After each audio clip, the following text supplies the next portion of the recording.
Hi, welcome to another episode of Hot Takes. It's been revealed how much not having wind power is going to cost.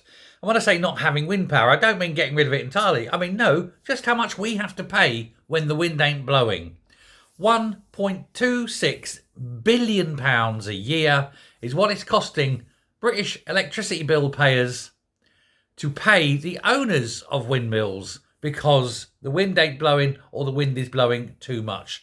The surcharge, if you will, because they're not making enough money. And so they have this wonderful contract where if they're not making enough money, they can just put the bill in to say, we're not making enough money and charge more.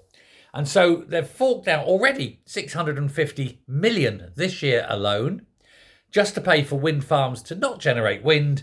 And now the rest of the year it's going to come in, it's going to total about 1.26 billion, just because the grid, our grid system can't cope, because it needs about 100 billion at today's prices just to update. But in fact, by the time it's done, this is Britain after all, be a long time, prices go up, it'll end up being £500 billion just to get the grid up to snuff.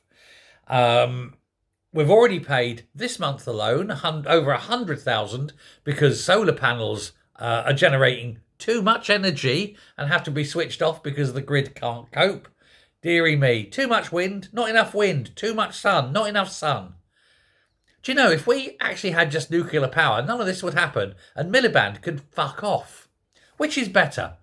Not having a Miliband person and saving 1.26 billion, or having him and watching 1.26 billion sail off into the owners, the foreign owners of these wind farms? I know what I'd prefer. I'd like to dangle him by his balls from one of those windmills, but apparently you're not allowed to do that.